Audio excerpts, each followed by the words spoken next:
오사모의 오묘한 성경 공부 시간입니다. 여러분, 지난 한 주간도 평안하셨나요? 요즘 날씨가 너무 덥죠? 해마다 느끼는 건데요.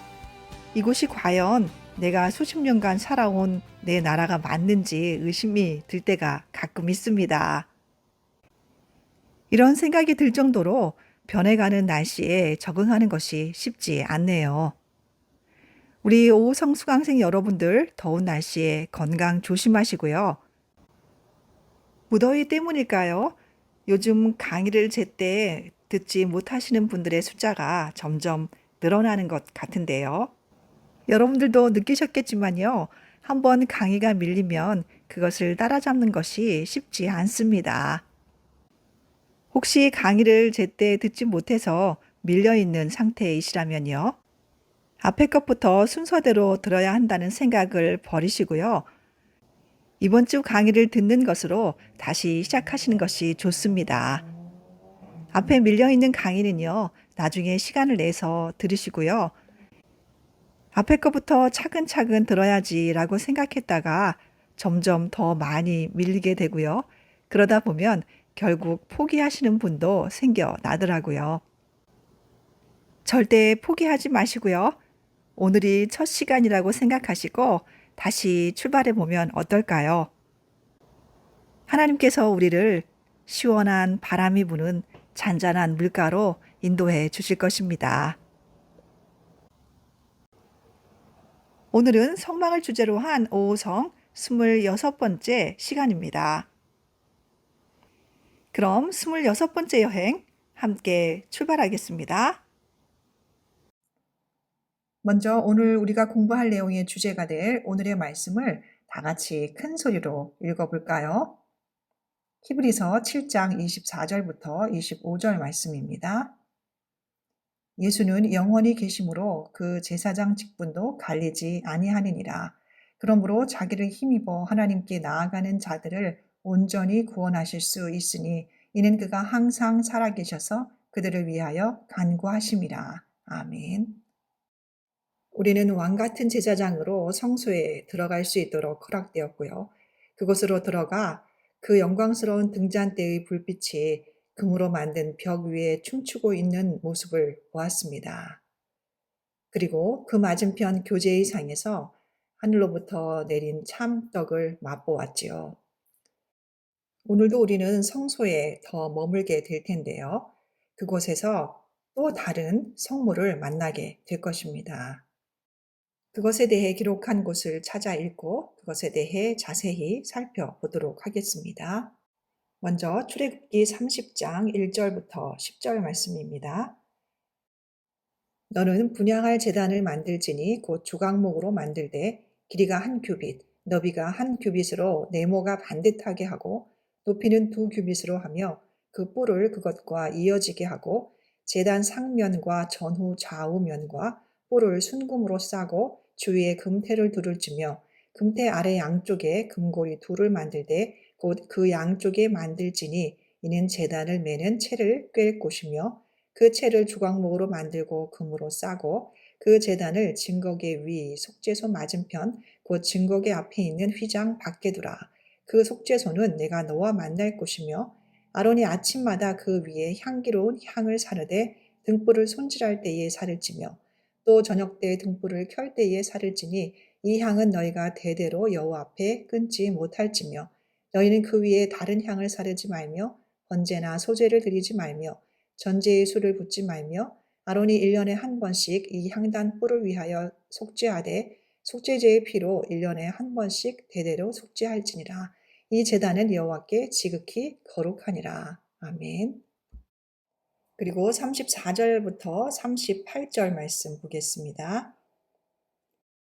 여호와께서 모세에게 이르시되 너는 수압향과 나감향과 풍자향의 향품을 가져다가 그 향품을 유향에 섞되 각기 같은 분량으로 하고 그것으로 향을 만들 때 향 만드는 법대로 만들고 그것에 소금을 쳐서 성결하게 하고 그 향 얼마를 곱게 찌어 내가 너와 만날 회막 안 증거계 앞에 두라.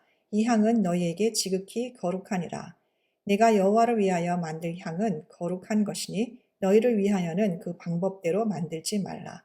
냄새를 맡으려고 이 같은 것을 만드는 모든 자는 그 백성 중에서 끊어지리라. 아멘.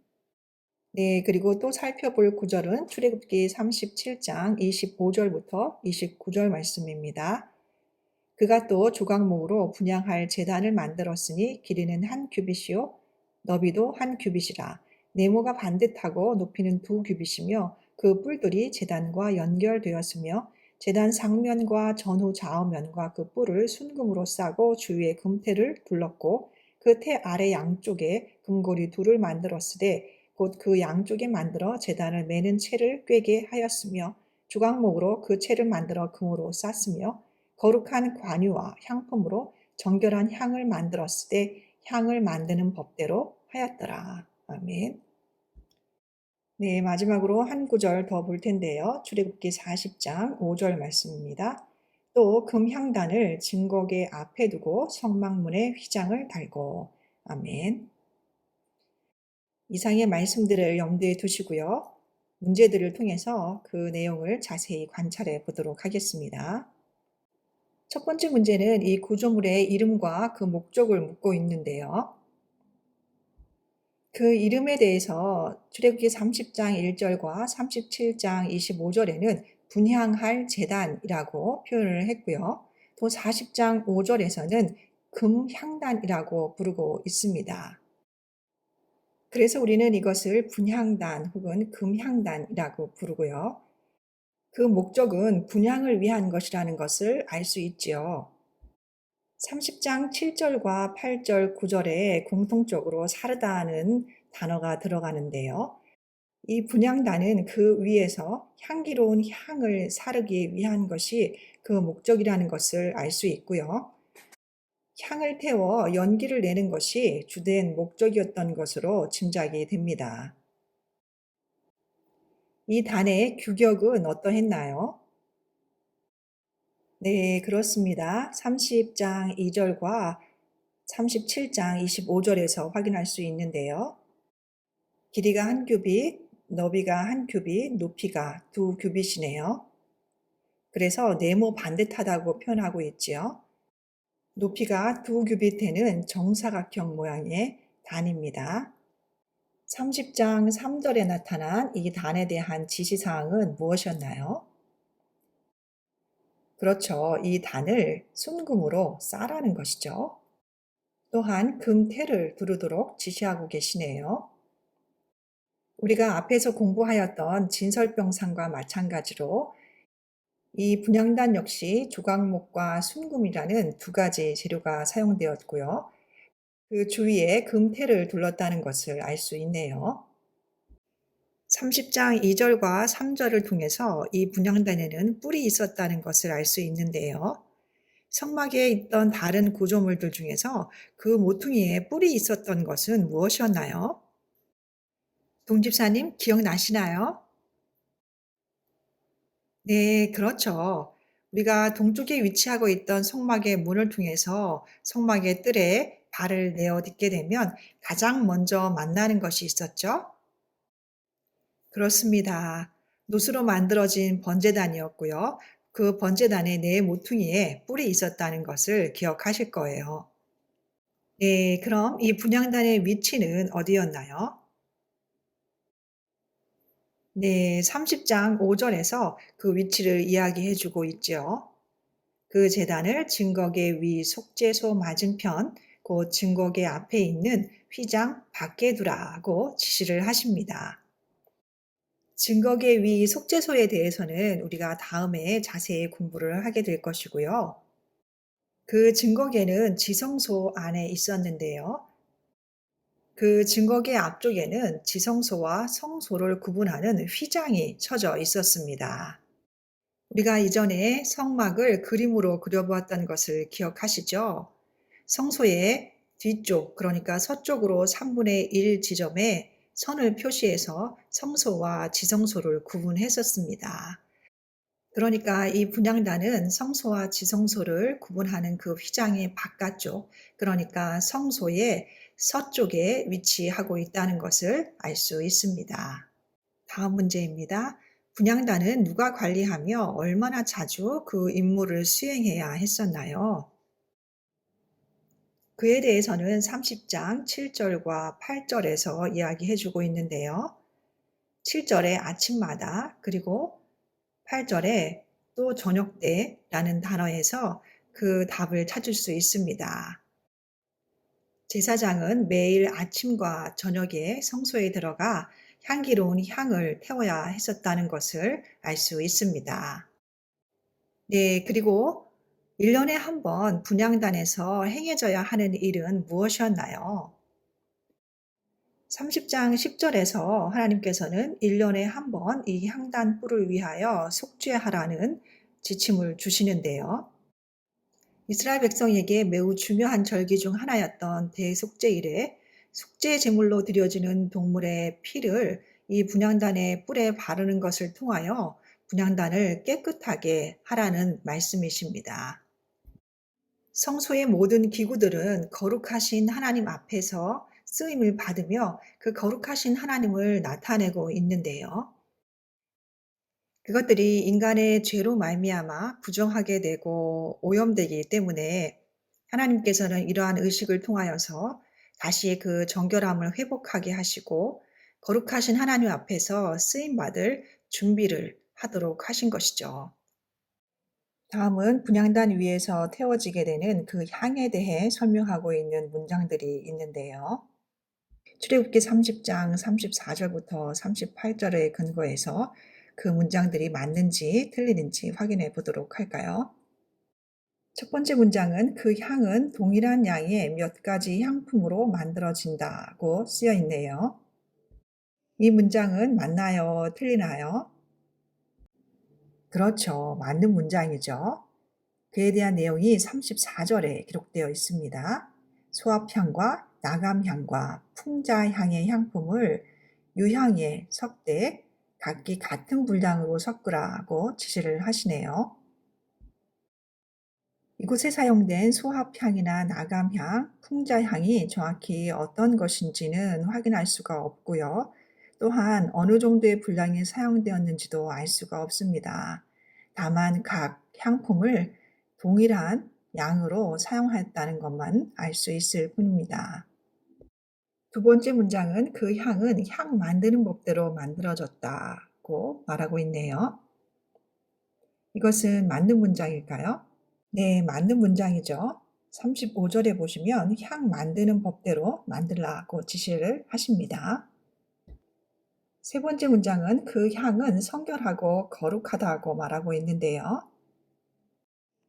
역시 맞는 문장이죠. 35절과 36절을 통해서 이 향은 성결하고 거룩하다는 것을 알 수 있습니다.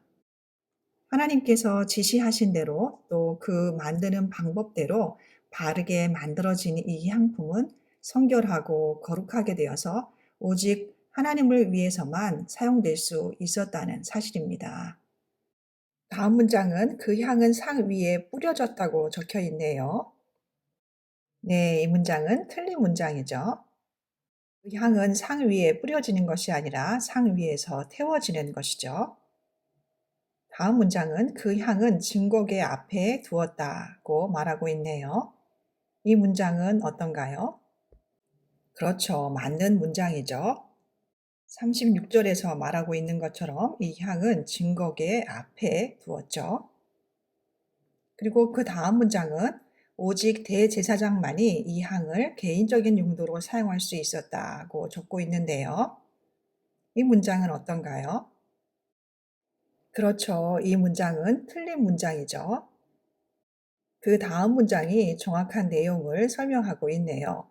어느 누구도 이 향을 자신을 위하여 사용할 수 없었다. 그렇습니다. 그 어느 누구도 이 향을 개인적인 목적으로 사용할 수 없었습니다.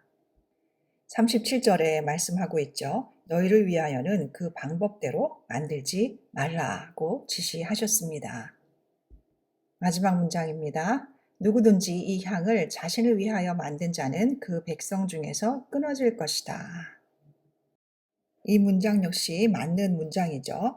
38절을 보시면 냄새를 맡으려고 이 같은 것을 만드는 모든 자는 그 백성 중에서 끊어지리라고 말씀하셨습니다. 구약 성경을 읽다 보면요. 그 백성 중에서 끊어질 것이라는 표현을 종종 발견하게 되는데요. 이 말씀이 뜻하는 것은 육체적인 죽음을 의미한다기보다는요. 하나님과의 언약 관계에 있는 공동체로부터 추방되고 단절된다는 것을 의미합니다.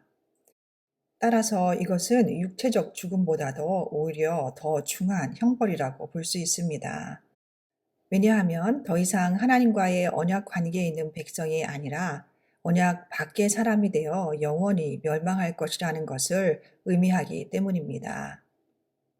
네, 우리가 지금까지 공부한 내용에 근거할 때 성막 안에는 두 개의 중요한 제단이 있었다는 것을 확인하게 되는데요. 그렇다면 그 두 개의 중요한 제단 사이에는 어떠한 차이점이 있는지 확인해 볼까요? 출애굽기 39장 38절과 39절에는 하나님께서 이 두 개의 제단을 각각 어떤 이름으로 부르셨는지 발견할 수 있는데요. 38절부터 보겠습니다.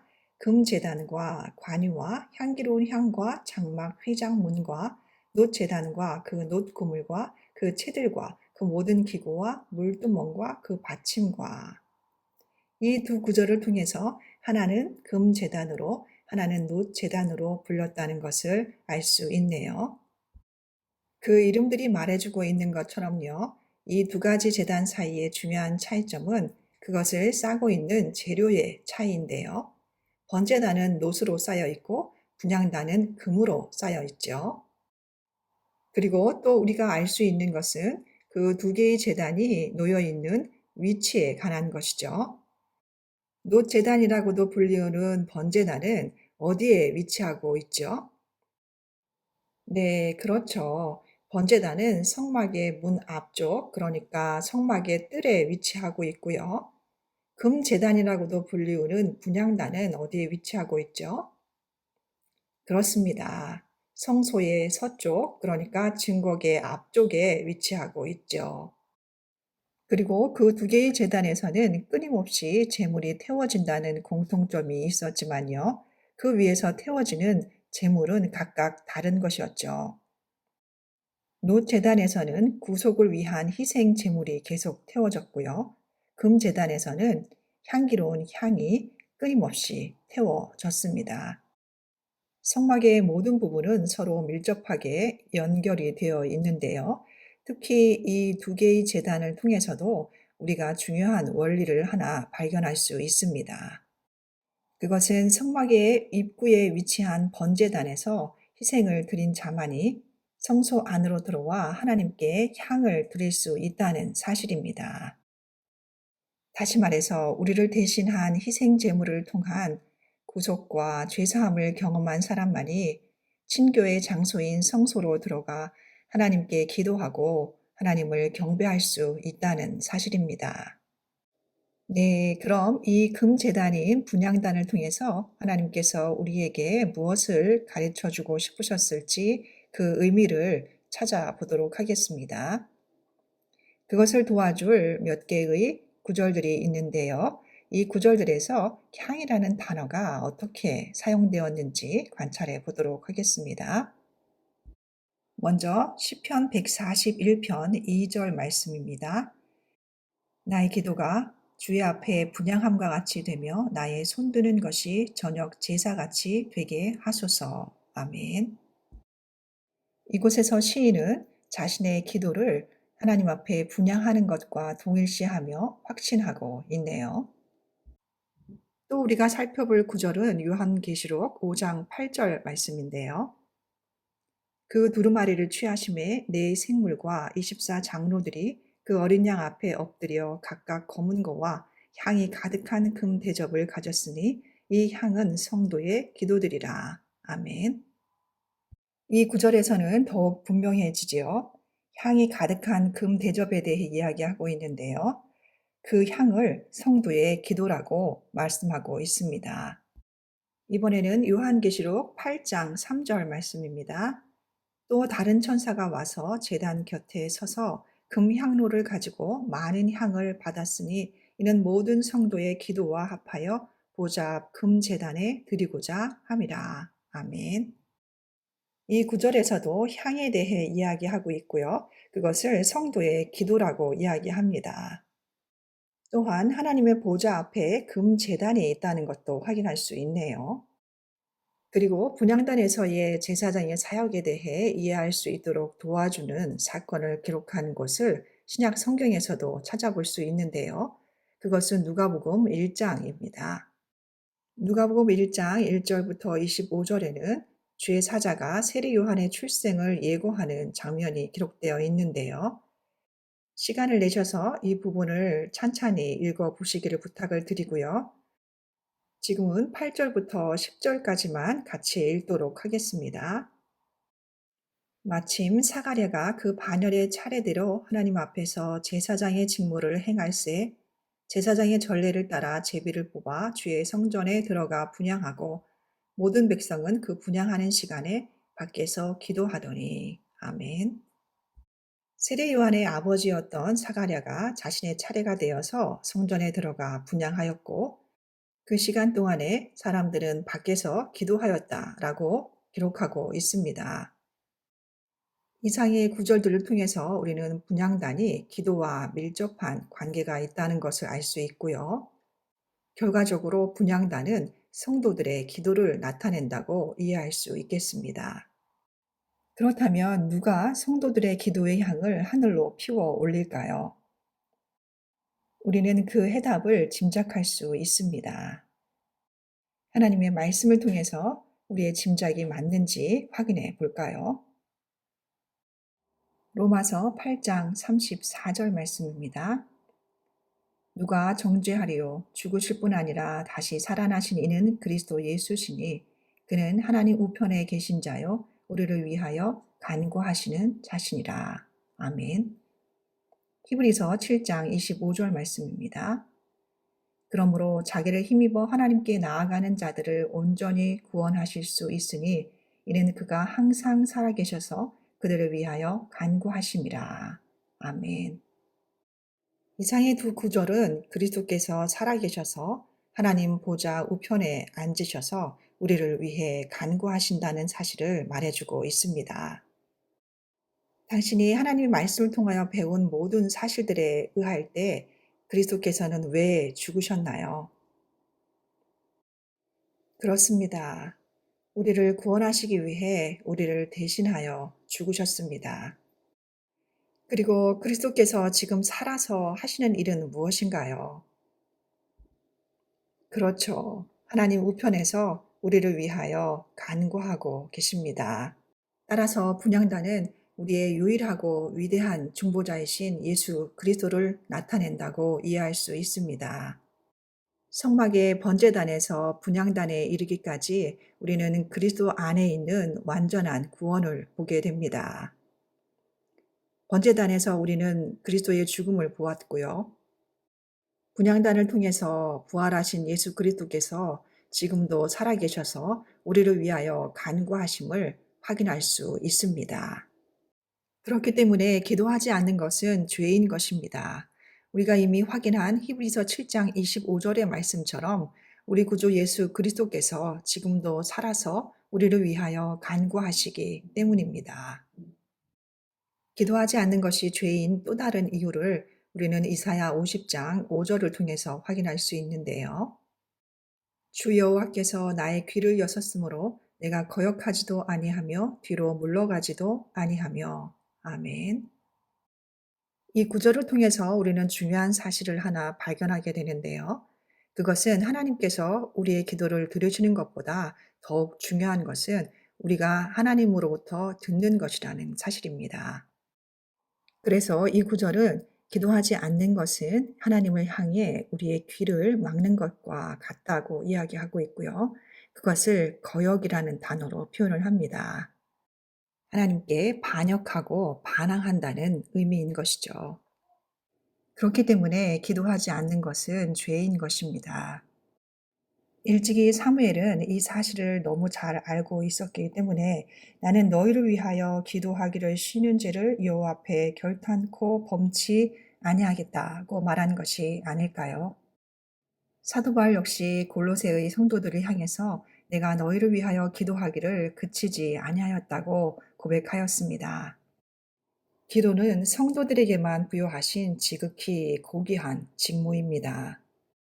하나님께서는 그 어떤 것보다도 우리의 기도를 기뻐하신다는 것을 알 수 있습니다. 왜냐하면 우리의 영적 전쟁을 승리로 이끄는 것은 기도이기 때문입니다. 우리가 하는 모든 봉사 역시 우리의 기도와 연결될 때 더 기쁘게 받으실 것입니다. 가끔 성도님들이 이런 이야기를 하실 때가 있어요. 제가 이런저런 상황으로 봉사하기가 참으로 어렵습니다. 라고요. 육체적인 연약함 때문일 수도 있고요. 직업적인 특성 때문에 활동 범위가 제한된 사람은 봉사를 하는 것이 불가능하다고 생각하시는 분들이 있더라고요. 하지만 그런 상황은요, 우리가 교회를 위해서 또한 다른 사람들을 위해서 기도하기에는 더없이 좋은 기회입니다.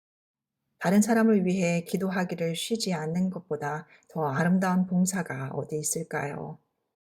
하나님께서 당신에게만 허락하신 놀라운 특권과 기회를 다른 사람에게 빼앗기지 마십시오. 네, 그럼 이제 기도에 대해 이야기하고 있는 몇 개의 구절들을 통해서 우리가 얻을 수 있는 교훈은 무엇인지 생각해 보고 오늘 공부를 마무리하도록 하겠습니다. 먼저 야고보서 4장 2절 말씀입니다. 너희는 욕심을 내어도 얻지 못하여 살인하며 시기하여도 능히 취하지 못함으로 다투고 싸우는도다. 너희가 얻지 못함은 구하지 아니하기 때문이요. 아멘. 우리가 얻지 못하는 것은 구하지 아니하기 때문이라고 말씀하고 있습니다. 우리의 욕심이나 시기함으로 얻을 수 있는 것이 아니고요. 오직 하나님께 구함을 통해서 얻을 수 있다는 것을 가르쳐 주고 있습니다. 다음은 마가복음 14장 38절 말씀인데요. 시험에 들지 않게 깨어 있어 기도하라. 마음에는 원이로되 육신이 약하도다 하시고. 아멘. 우리가 시험에 들지 않으려면 기도해야 한다고 예수님께서 가르쳐 주고 계십니다. 이번에는 우리가 너무나 잘 알고 있고 많은 분들이 암송도 하고 있는 구절이죠. 빌립보서 4장 6절부터 7절 말씀입니다. 아무것도 염려하지 말고 다만 모든 일에 기도와 간구로 너희 구할 것을 감사함으로 하나님께 아뢰라. 그리하면 모든 지각에 뛰어난 하나님의 평강이 그리스도 예수 안에서 너희 마음과 생각을 지키시리라. 아멘. 염려하는 것보다 우선되어져야 할 것은 감사함으로 하나님께 아뢰어야 한다는 것입니다. 그렇게 할 때 평강의 하나님께서 우리의 마음과 생각을 지켜주실 것이라고 약속해 주십니다. 마지막으로 이사야 50장 4절과 5절 말씀입니다. 주 여호와께서 학자들의 혀를 내게 주사 나로 곤고한 자를 말로 어떻게 도와줄 줄을 알게 하시고 아침마다 깨우치시되 나의 귀를 깨우치사 학자들 같이 알아듣게 하시도다. 주 여호와께서 나의 귀를 여셨으므로 내가 거역하지도 아니하며 뒤로 물러가지도 아니하며. 아멘. 기도를 통해서 우리는 하나님의 음성을 들을 수 있어야 합니다. 하나님께서 당신의 귀를 열어주시기를 기도하십시오. 그리고 하나님의 음성에 귀를 기울이십시오. 그러할 때 우리는 하나님을 거역하지도 않게 되며 뒤로 물러가지도 않을 것입니다. 기도하겠습니다. 우리를 위해 죽을 만큼 우리를 사랑하시고 우리를 위해 살 만큼 우리를 사랑하신 예수님. 예수님께서 우리를 위해 더 이상 해주실 일이 무엇일까요? 그리고 우리가 예수님께 더 구할 것이 무엇일까요? 그동안 우리가 하나님께 올려드렸던 많은 기도들이 참으로 부끄러운 욕심이었다는 것을 고백합니다. 우리를 용서하시는 하나님의 능력을 힘입어 또 그 보좌 우편에서 우리를 위해 간구하시는 예수님의 능력을 힘입어 다시 한번 하나님 앞에 나아갑니다. 끊임없이 감사와 찬양을 올려드리는 저희들 되게 하여 주시옵소서. 예수님의 이름으로 기도드렸습니다. 아멘. 당신의 생활 속에 기도가 우선적인 것이 되게 하기 위해서 당신이 해야 할 일은 무엇이라고 생각하시나요? 이에 대해 깊이 생각해 보시고 하나님이 주시는 깨달음대로 반응하시는 한 주간 되시기 바랍니다.